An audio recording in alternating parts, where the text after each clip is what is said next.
And welcome. Baruch atah Adonai Eloheinu melech haolam asher kitshanu b'mitzvotav v'tzivanu la'asok b'divrei Torah. Amen. This section that we're about to deal with in Lech Lecha, in the passages that deal with Abraham, is a little bit unusual. We won't feel it so much because we're diving deep into it. But if you were to just read it, if you were just reading Lech Lecha in the English, for example, and then you started to read this passage, you'd have a sense that it's not quite in the narrative style of all the other little parts of Lech Lecha and Abraham's story. And I think Nachum Sarna, I may be wrong, okay, Nachum Sarna suggests that this is somewhat more historical than the other parts of the narrative. That's just, at least in trying and attempting to get a sense of the uniqueness of the style of these particular passages.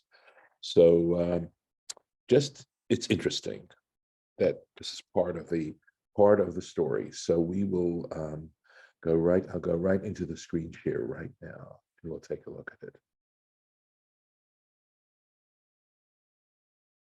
So we actually did a little bit last year, but I'm going to go back to the beginning of this chapter. This is where it starts. Vayhi, and it was Bimei Amraphel, during the days of Amraphel, Melech, we're going to go, Shinar, the king of Shinar, Arioch Melech Elasar, Arioch king of Elasar, Kedar LaOmer Melech Elam, Kedar LaOmer king of Elam, V'Tid'al Melech Goyim, and Tid'al the king of Goyim. And we'll take a look at if there's a Rashi on this, and I think there is. There we go. Let's see, there's the Rashi right there. Okay. Amraphel. So Amraphel, Rashi tells us that the tradition is that Amraphel is Nimrod. It's the same as Nimrod, who we read back in Parshat Bereshit. We talked about he was the one who was mighty before the Lord, and that is understood in the tradition as meaning rebelling against God, mighty in a negative sense. Here we go. She'amar, he said, Avraham, he said to Abraham, and this is part of some of the midrashic tradition behind the story of Abraham, because we pick up his story essentially when he turned 75. And the question is so what happened before then? So he said, Ul letoch kivshan ha'esh. He said, cast yourself into the fiery furnace. Amar pul, Amraphel. You see the play on words. And of course, we do have a story about a fiery furnace much later on during the first exile, where we talk about the Shadrach, Meshach, and Abednego being thrown into the fiery furnace. Again, the fiery furnace can be also a metaphor, but there is this sense of how I would say outrageous Abraham's belief in a single God, in a universal, transcendent God, might have been in those times, and just the whole notion of, what that might have felt like and been like, and especially coming against someone like Nimrod, who would have considered himself a god. So Amraphel, according to tradition, is Nimrod. Going on. Melech Goyim. So we had Melech Goyim. And we know that the word Goyim means nations, but Rashi tells us Makom Yesh Shemo Goyim. He says it's simply the name of a place that is called Goyim. Al Shem Shenikbetsu Shama Mikama Umot. So he says because various peoples gathered there in this place Goyim. So Goyim, peoples. So it was not. Not a homogeneous group of people, but people from various peoples that came. Umakomot, and different places, peoples and places. Vehimlichu ish alehem, and they decided to crown an individual, a man over them, Ushmor Tidal. His name was Tidal. And we're told that we find this in Bereshit Rabbah. So this is actually part of the next verse. So we'll just remind me to catch it in there, even though it isn't marked that way.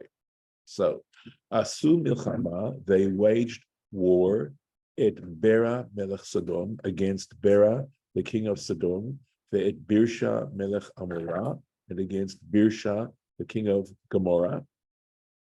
Shinav Melech Adma, Shinav king of Adma, the Shem Aver Melech Tzvoyim, and Shem Aver king of Tzvoyim. This is a Tivkri situation where it looks like Tzviyim, right, the way it's spelled, but we're being told here in this Masoretic note that that's to be pronounced as Tzvoyim. Umelech Bela, and King Bela, he Tzoar. Okay, so the king of Bela, I would think, which is also Tzoar, that's also known as Tzoar. Later on, it got that name. But so there are 4 kings against 5 kings. Let's take a look at these names. And these names are significant. By the way, there's a statement in Hebrew, Kishmo Kainhu, as is his name, so he is. And there's also a Latin phrase, nomen omen, that one's name is an omen regarding your life, the significance of names. So why is it Amorah in Hebrew and then there's a G when we pronounce it in English? Right. So it could be, Lauren, that the way an ayin is pronounced is down in the throat, like Omorah. Sometimes when you hear a person from Yemen, they pronounce the Hebrew really beautifully and fully, and it could be that it has that sound to it, as to why it's spelt that way in English, and it's pronounced Gomorrah because it sounds so much like that guttural Amorah. I can't do it. I'm not Yemenite, so but that could be the reason. So, and of course they both come from the same basic place in one's throat. So it's a guttural sound, and a gut and a basically from the same part of your mouth. Bara, so this king Beras, a king of Sodom, Ra Lashamayim, he was wicked against heaven, the Ra Labriot, and he was wicked with regards to humanity. Birsha, right? So Birsha, and of course we see the word Rasha here, right? Shenit Allah Rasha. And at least the way I'm trying to work with the translation here, Nit Allah means he rose, right? He rose through wickedness, or he rose in wickedness. So something to that effect, right? And then there's Shin Av. So the Shin can sometimes be pronounced as a sin, and it's Soneh Aviv Sheba Shamayim, who hated his father in heaven. Shem Aver, so some Aver Lauf, he set his limbs to fly, Velikpots, and to jump is literally what that means, to leap, Velimrod Bakadosh Baruch Hu, and to rebel against the Holy One, blessed be He. So the names of these kings are all, have some kind of connotation of rebelling against God. Bela, Shem Ha'ir. So he says, Bela, Melech Bela means king of Bela. That's the name of the city. So here we go. Kol Eila Chavru El Emek Hasidim. All of these gathered into the valley of Sidim. A Sid is a plaster. But you'll see, even though that's the way that's Sid, and I believe it is with a sin, nevertheless, you'll see that Rashi does not understand Sidim in that way, in just the opposite, actually. Hu Yam HaMelech, which is the sea of salt. In other words, what we call the Dead Sea. So again, very important. Rashi's very helpful here. So he says, Emek HaSidim, the valley of the Sidim. Kach Shmo, the reason it was called the valley of Sidim, al Shem Shayubu Sadot Harbe. So the word Sadeh means a field. So he says there were many fields in this particular valley. It does make sense, right? Umidrashe Agada Yesh Harbe. And Rashi says there are actually a lot of midrashim on this particular term, on what it stood for. Hu Yam HaMelach. This is the same as the salt, the Dead Sea. La'achar Zman, just only later on. It's called that, but it doesn't mean it was the Dead Sea at that time. He says later on, Nimshach Hayam Latocho. The sea was drawn into this valley, V'ne'eseh Yam HaMelach, and it became the Salt Sea.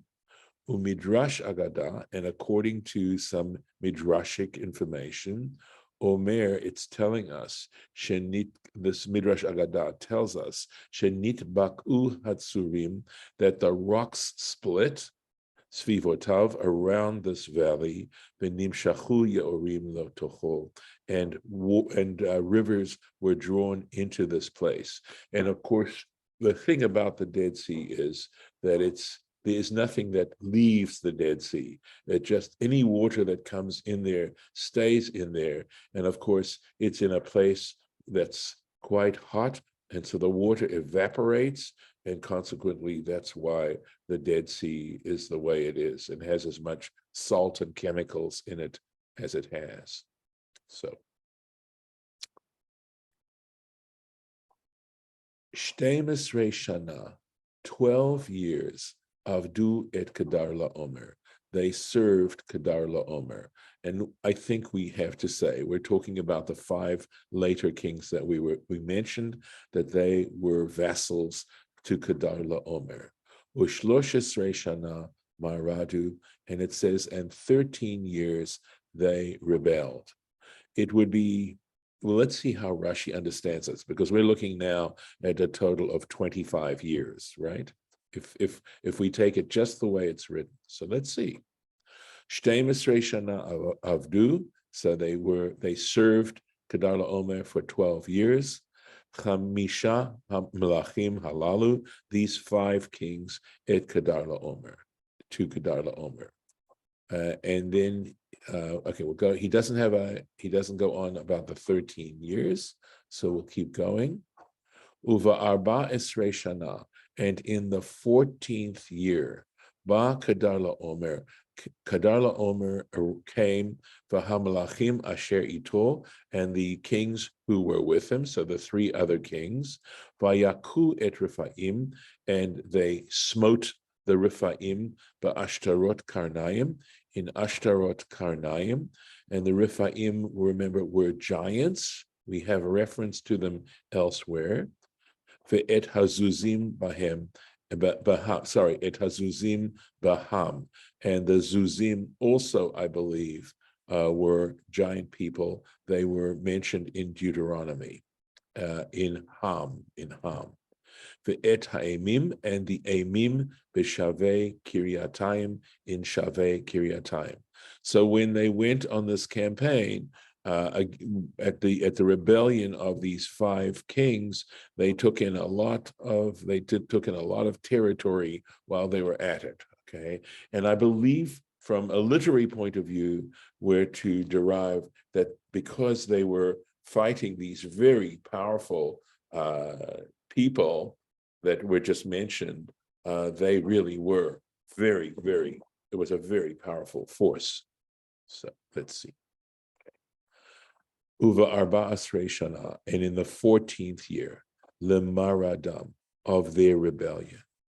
So the way Rashi appears to be understanding is they served for 12 years, they refused to serve for 13 years, and in the 14th year, when they were still rebelling against Kedar LaOmer, Ba Kedar LaOmer came. Why? Lefi shehu haya. I think I'm looking to see Baal Hamaseh. Sorry, right. Sorry, the English was hiding a little bit of the Hebrew. And the reason is that he was the primary party. He was mainly involved with these 5 other kings. Nichnas ba'ovi hakora. Again, he's using a figure of speech.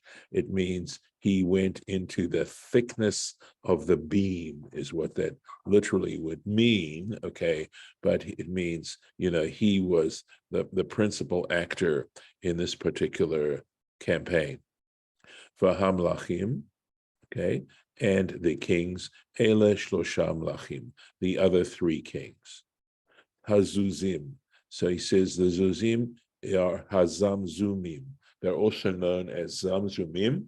And again, I'm pretty certain that there's a reference in Deuteronomy about these people where they're referred to as Zamzumim.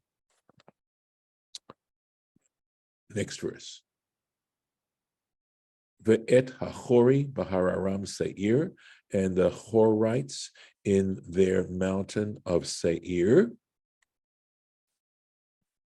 ad El Paran, up until El Paran. They got to El Paran, Asher al Hamidbar, which is near the desert, near the wilderness.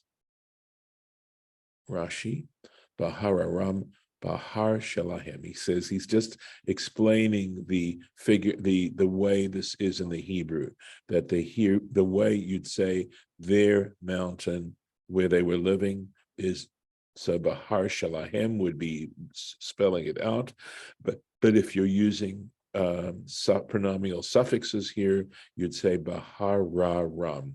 You'd double the resh, the rest sound of har. El Paran.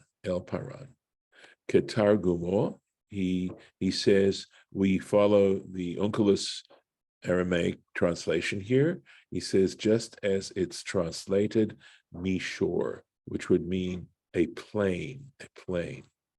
The Omer Ani, however, I say, this is again Rashi giving his humble opinion, she'ein el lashon mishor. He disagrees. He says the term el doesn't really mean a plain. Ela mishor shel paran, but the plain of Paran, el shemor. Aha. So what he's saying is that the word el doesn't mean plain, that we know that Paran is a plain, okay, that in Paran there is a plain that is called el. That's what Rashi is saying. V'chol mem v'shel mamre, because it talks about elone mamre, okay. So Vishel Mamre, and in the place of Mamre, where Mamre is, Elone Shmor, that plain is called Elone. Vishel Yarden Kikar, and as far as the plain of the Jordan, it's termed Kikar. In other words, this may refer to a plain, but nevertheless, there's a special term that's used when it comes to these particular places that basically mean shmo, kikar shmo, veshel shitim. So he's saying there's just all these places that have 2 names associated, and the plain that is in the place called shitim, Avel. It's called Avel, shmo. So the plain of shitim is referred to as Avel shitim. It has this unique name. So just, mine says Avel. Okay, that's a pausal form, Lauren. So okay. Well, I thought it was a name. Yeah. Well, it's the name given to the plain. So you use pausal forms for proper nouns as well? No. Well, yeah, you would if it comes in the right place. Okay. But it could, and excuse me, it may not be a pausal form. It may be a smichut form. Okay. Because it does say Avel. You're right. It says Avel Hashitim. So maybe that's why. Okay. Right. Actually, that would not be. Let's see. Yeah, like Beit HaSefer, right? Pausal form of Bayit. V'chein Baal Gad. right? So there's a place called Baal God. So Rashi's telling us that these places that have two names associated with it, and the one is a reference to I suppose you might say the geographic disposition of it. Baal Shemor. That's what it's called. You call it Baal. The plain of God, I guess is again the plain, is called Baal. V'chulam meturgamin mishor. And Onkelos translates every single one of them as mishor, meaning a plain. V'chol echad shmo alav. But Rashi's saying to us, but even though they may be plains, is what he's saying, right? They nevertheless have their unique term for that plain. Al Hamidbar, literally, of course, upon the wilderness, really means Eitzel Hamidbar. So Rashi's doing an amazing job here of working with the Hebrew for us and trying to get out the meaning of the Hebrew and help us understand the meaning of the Hebrew. So he says there are other examples. So in other words, when we said, let's find the place. El Paran, which says Asher al Hamidbar, which is located, he says, next to the wilderness, is what we have to understand this as. Right, and he gives examples. Kamor, he gives another example, and this is in the book of Numbers, chapter 2, for Alav Mate Menashe. So we were talking about the way in which the tribes were configured around the tabernacle, and we're saying next to the tribe of Menashe was another tribe that's mentioned at that point. Vayashuvu, David. So what's the significance then of, maybe I missed it, of the two names? I mean, are we going to get there? I am not aware of anything more that Rashi is going to tell us, other than to understand that I think what he's trying to do is explain that these place names, okay, that are double. There's something unusual about calling a place by two names, all right, and that particular place, even because it's in a plain, let's say, that the plain where it's located is given a unique name. And I think that's as much as I, at least at this point, that I can get out of it without going any further, as to, is there any other greater significance as to these particular names? Okay. I'm just, I know that the word El, like El Paran, has something to do with strength, okay? So, fortification, possibly, something like that. But Rashi's saying these were on open areas. Could be, I mean, what you're doing is you're giving me an opportunity to meditate a little bit more about this. If you've been to Israel, what do you notice about most Arab towns and Arab villages? You'll notice that they're built on the side of a hill. And they're built that way for strategic purposes. And if, in fact, these towns were built on plains, and you realize, of course, that I am speculating 100% here, or 95%, that, sure, that there was some sense in which they had to be fortified because they would have been exposed in a way that they wouldn't have been had they been on the side of a mountain. So I don't know. You will notice that about Arab villages. There many of them are built on the side of a hill. For defense purposes. Okay, precisely. Yeah, okay, Precisely. That makes sense. Yeah, okay. Well, I'm grateful for that. All right, let's go on. Just checking out. Okay, good.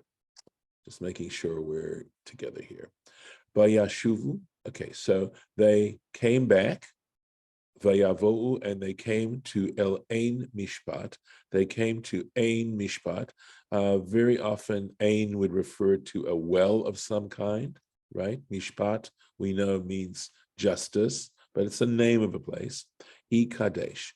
It also has the name of Kadesh. So we know that these various places, or at least in this particular case, that sometimes they have that more than one name. Vayaku, and they smote, they beat it kol sedei ha'amaleki, the entire field of the Amalekites. V'gam et ha'emori, the Amorites. Hayoshev b'chatzatzon Tamar. Again, another double name, right? The Amorites who dwelt at Chatzatzon Tamar. Take a look at the Rashi. Ein mishpat hu kadesh. So he says, this place, Ein mishpat, the well of judgment, which is also known as Kadesh, al shem ha'atid. He says, we're being told this name with reference to some future occurrence that was going to happen there, and we're going to find out what that future occurrence was. Sha'atidin Moshe va'Aharon lehishafet sham. So they would, because Moses and Aaron would be judged there. Al iskei oto ha'ayin, regarding the matters of that well. And we know the famous story of Moses striking the rock, and at that point being told he would no longer be able to lead the Israelites into the promised land. So, Vehem me meriva, and this is also the waters of contention, the waters of Meriva, another name for this place. But Onkelos targamo kipshuto, and Onkelos translates it according to its simple meaning. Makom shehayu bnei hamedina.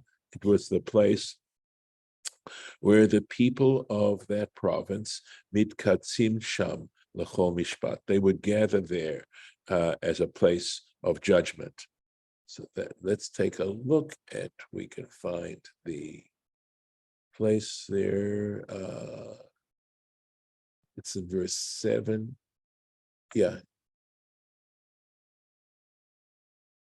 Yeah, here we go.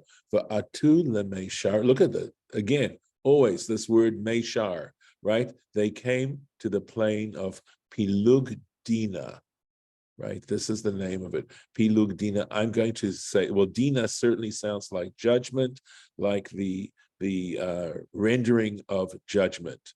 And he says, so apparently Kadesh is known as Rekam in Aramaic. That's how they identified it.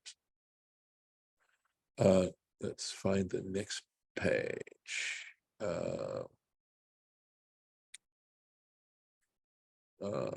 Sorry. Stay ha'amaleki, right? The field of the Amalekites. Adain lo nolad Amalek, but Amalek wasn't even born then, right? Amalek is a descendant of Esau. We are looking at quite a few generations, like four generations after Abraham, or 3 generations after Abraham.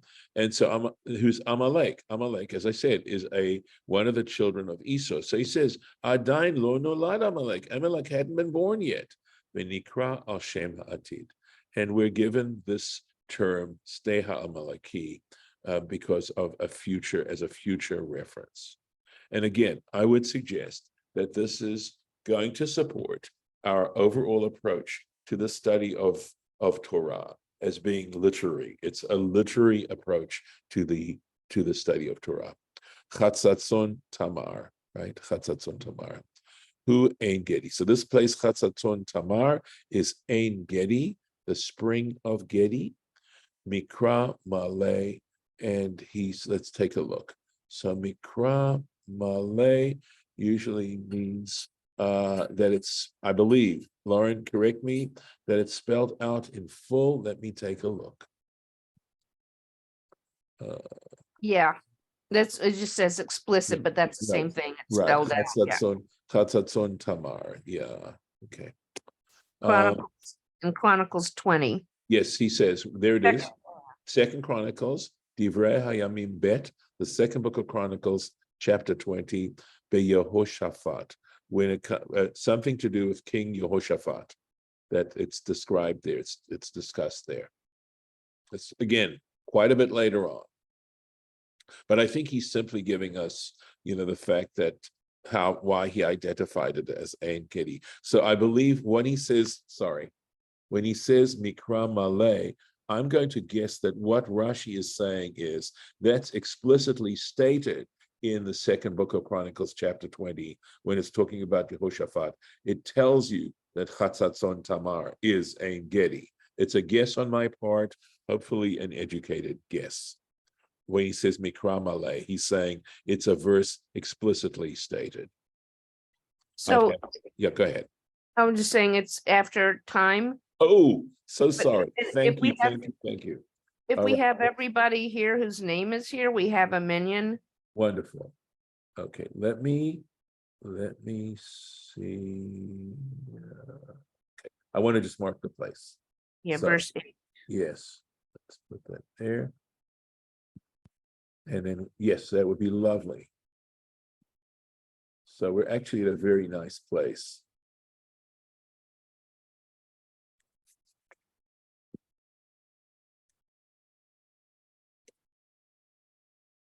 So I just made the marking. I'm going to stop the share and stop